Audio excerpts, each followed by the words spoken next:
तो चलो let's start with principle of insurance. इसका एक टॉपिक था, एक चीट कोड था, मैंने बनाया था उसको। आप लोग इसको याद करोगे तो आप भूलोगे नहीं। क्या था इसका मालूम है answer? Uncle Ibrahim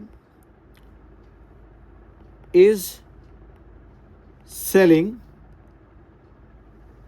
chocolate milk cookies. क्या है? Uncle Ibrahim is selling chocolate milk cookies. ठीक है। अंकल बोलेगा तो principle of utmost good faith, I से बोलेगा तो प्रिंसिपल ऑफ इंश्योरेबल इंटरेस्ट, फिर आई से बोलेगा तो प्रिंसिपल ऑफ इंडेमनिटी, फिर एस से बोलेगा तो प्रिंसिपल ऑफ सब्रोगेशन, सी से बोलेगा तो प्रिंसिपल ऑफ कॉन्ट्रीब्यूशन, एम से बोलेगा तो principle of mitigation of loss, और सी से बोलेगा तो कॉजा प्रॉक्सिमा। समझा? यानी पूरा का पूरा जितना पॉइंट हमारे पास में, पूरे 7 पॉइंट इसमें इजीली कवर हो गए। 7 पॉइंट क्या हो गया इसके अंदर से? इजीली कवर हो गए। आया समझ में? क्या है? Uncle Ibrahim is selling chocolate milk cookies. Repeat after me.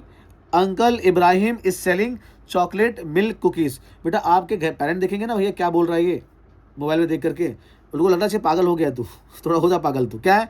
Uncle Ibrahim is selling chocolate milk cookies. समझा?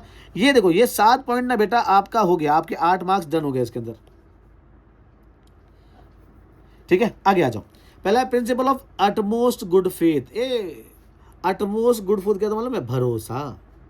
मैं तुझसे भरोसा किया ना, तो तू भी क्या करना है? मेरे पर भरोसा करने का। ठीक है।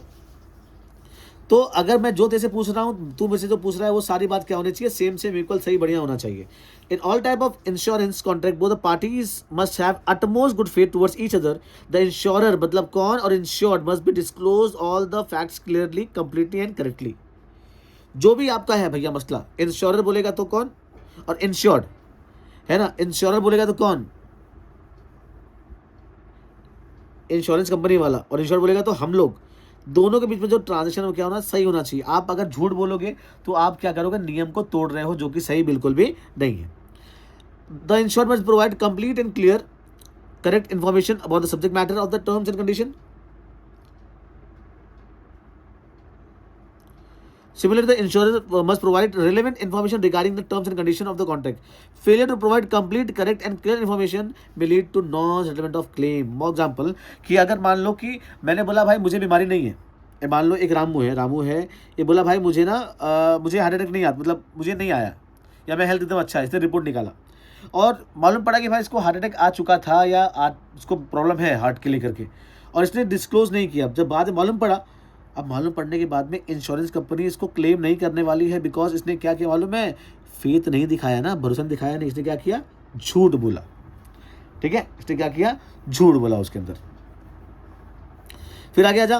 प्रिंसिपल क्या है? Principle of insurable interest. Insurable interest बोलेगा तो क्या होता मालूम है? कि भैया मैं जो चीज़ के ऊपर अपना इंटरेस्ट चाहता हूँ, फॉर एग्जाम्पल एक होता है लाइफ इंश्योरेंस। यहाँ पे कितने लोग का लाइफ इंश्योरेंस है?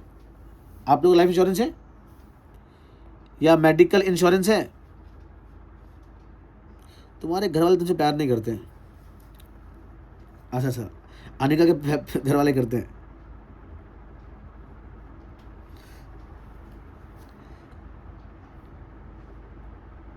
ठीक है। Insurable interest means the financial interest in the subject matter. The insured must have insurable interest in the subject matter of the insurance. Insurable interest is applicable to all insurance contract. हर जगह पे यहाँ पे क्या insurable interest है? अरे भैया मुझे अगर लाइफ इंश्योरेंस चाहिए ना, तो मुझे भैया लाइफ से प्यार होना चाहिए, और मैं लाइबल हूँ कि मैं हर महीने या हर साल मैं आपको इंश्योरेंस प्रीमियम पे करने वाला हूँ। यानी मुझे अपनी जान की सुरक्षा चाहिए कि इनकेस अगर मैं टपक गया, या मेरी वाइफ टपक गई, या मेरा भाई टपक गया, या मेरी माँ टपक गई, या बाप, जो भी है, ठीक है, कोई भी इंसान का, तो उसके ना होने पर जो प्रॉब्लम होती है वो नहीं होना चाहिए। इसीलिए हम लोग क्या किया? लाइफ को इंश्योर्ड किया, बिकॉज इंश्योरेंस कंपनी क्या करेगी? उसको सेटल कर लेगी, और आपको जो आपका मॉनिटरी हेल्प है वो वहाँ सर हो जाएगा। फिर a person has insurable interest in his own life and property, तो आप क्या करोगे? इसका इंश्योरेंस लोगे। A business has insurable interest in the goods he deals and the property of the business. ठीक है। तो अगर उसको भैया अपने माल की सुरक्षा करना है, चाहे वो फायर इंश्योरेंस हो, चाहे वो वाटर इंश्योरेंस हो, या मरीन इंश्योरेंस हो, ये उसका क्या करेगा? सामान लेकर के रखेगा। आया समझ में? तो अगर कभी इन द केस कभी आग लग गई या कोई आदमी टपक गया या उसका माल पानी में डूब गया, तो ये इंश्योरेंस क्या होगा, वहां पर काम आने वाला है। कहाँ जा रहा है भाई?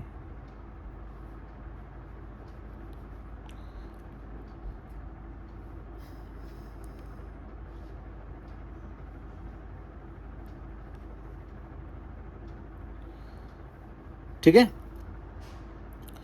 अब यहां पर आता है प्रिंसिपल ऑफ इंडिमनिटी। बेटा इंडिमनिटी क्या होता है मालूम है? किसी भी चीज को ना सेम पोजीशन पे लेके आना, वापस सेम पोजीशन पे उस चीज को वापस लेकर के आना, है ना। फॉर एग्जाम्पल, ए भाई मेरा माल ना जल गया आग से, तो मेरा 5 लाख, क्या लिख रहा हूं मैं, मेरा ना 5 लाख का माल जल गया आग से, इंश्योरेंस था उसका, तो कंपनी मुझे 5 लाख देके मेरा मेटल क्लियर हो जाएगा। ये मेरा ना 5 करोड़ का माल ना पानी में डूब गया, लेकिन उसका इंश्योरेंस था, तो मुझे पैसा मिल जाएगा। बट बट बट ये अयान का ना लाइफ इंश्योरेंस था 3 करोड़ का, अयान टपक गया, अयान टपक गया। अब अयान टपक गया तो उसकी जान वापस आ सकती है क्या? नहीं आने वाली है, ठीक है, नहीं आने वाली है। अब यहाँ पे नहीं आने वाली इन द सेंस, यहाँ पे क्या है मालूम है, फायर इंश्योरेंस में एप्लीकेबल है, मरीन पे एप्लीकेबल है, लेकिन ये इस पे एप्लीकेबल नहीं है। लाइफ इंश्योरेंस पे एप्लीकेबल है क्या? नहीं। Indemnity means the guarantee of the assurance to put the insurance the same financial position, देखा यहाँ पे बोला ना, same position in which he was immediately prior to happening of the uncertain event, यानी कि अनसर्टेन इवेंट हो गया। For example, अभी मौत थोड़ी ना बोल के आती है, ठीक है, मौत बोल के थोड़ी ना आती है कि भाई कि क्या होने वाला है, ठीक है। अयान रास्ते से चल रहा था, गाड़ी आई ठोक दी उसको, टपक गया वो, तो क्या ये अनसर्टेन इवेंट है। यहाँ पे अयान को कुछ भी चाह करके हम लोग जिंदा नहीं कर पाएंगे, लेकिन हाँ उसके ना होने का गम ना पैसा थोड़ा सा कम कर सकता है, ठीक है। मान लो इंश्योरेंस क्लेम करा, उसको 3 करोड़ रुपए मिल गया, उसको फैमिली पैसे वाले मामले में थोड़ा सा रिलैक्स रहेगी। हाँ यार चलो भाई, अपना फायदा इन द सेंस कि वो नहीं है, लेकिन उसकी कमी नहीं होगी हम लोग को, जो हम लोग को पैसे से होती, ठीक है। अरे भैया नहीं यार, एग्जाम्पल दे रहा भाई, तुम लोग मेरे क्लास में नहीं हो, तुम लोग सुनते ना मेरा एग्जाम्पल, तुम लोग तो हंसते से तुम लोग पागल हो जाते हैं। अभी मैं कितना यहाँ पे कितना बोलूँ, बिकॉज यहाँ पे फेस टू फेस इंटरेक्शन नहीं है ना, ठीक है। तो ये होता है, तो principle of indemnity is not applicable to, देखो this principle is applicable to fire, marine and general insurance. It is not applicable to life insurance as loss of life can never be measure in monetary terms, है ना। अब जान थोड़ी ना भाई बोल पाएंगे भाई कितने का वैल्यू है इधर पे, ठीक है, और जान वापस आती भी नहीं है। हालांकि जला हुआ माल हम लोग वापस ले ला सकते हैं, डूबा हुआ माल हम लोग वापस उसका भरपाई कर सकते हैं हम लोग, लेकिन जान वापस नहीं आ सकती है, आया समझ में, ठीक है। फिर यहाँ पे आता है प्रिंसिपल ऑफ सब्रोगेशन।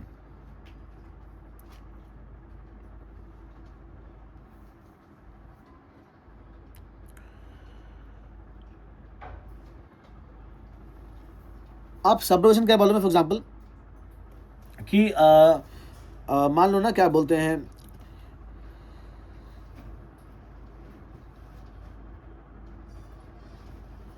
ये अनिका ना, अनिका के पास में कार थी, ठीक है।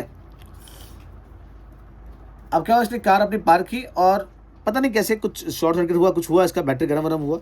अब इसकी जो कार थी वो कार क्या हो गया मालूम ना, कार ना इसकी जल गई, ठीक है। Principle of contribution.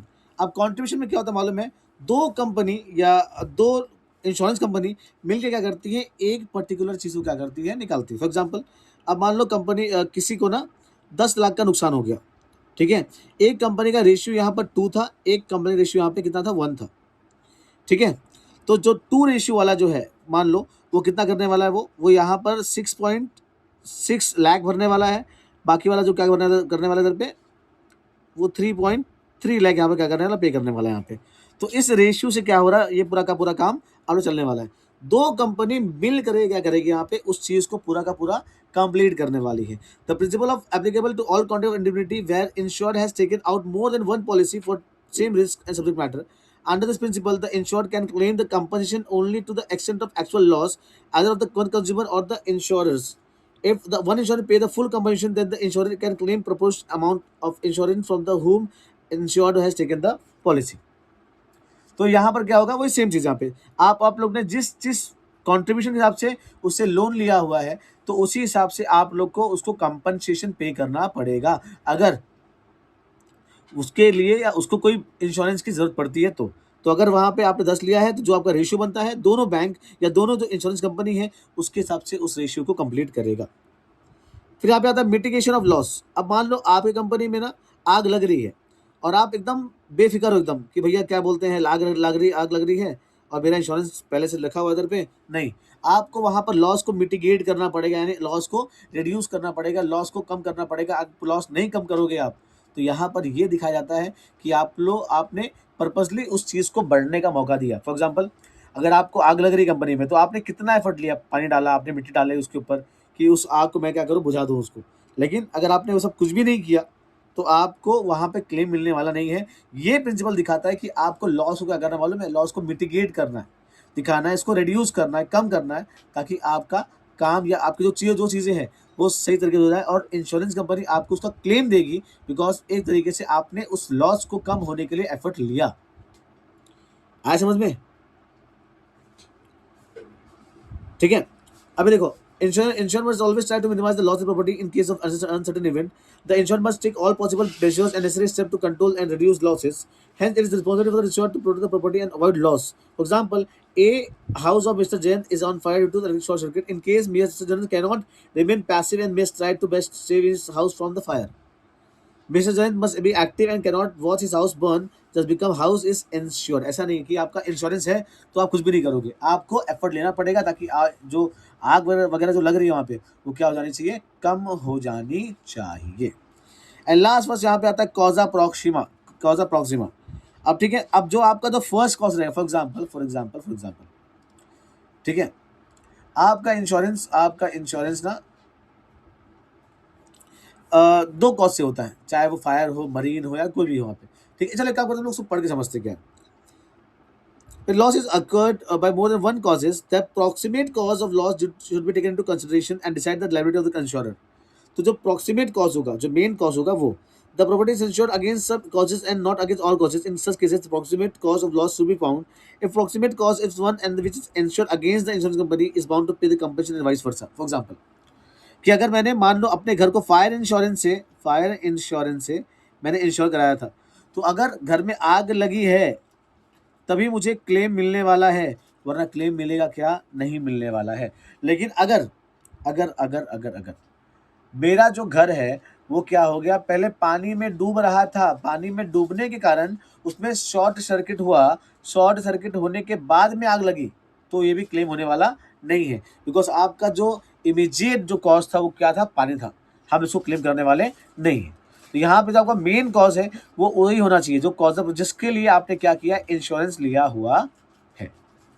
आज समझ में? तो ये बहुत ज़रूरी है, ये बहुत इंपॉर्टेंट है, ठीक है। तो आप लोग क्या करो, फटाफट इसको रीड करो और इसका जो कोड क्या है, uncle Ibrahim is selling chocolate milk cookies. इसको अच्छे से याद रखो, देखो, समझो और आपको बहुत सारा हेल्प आने वाला है।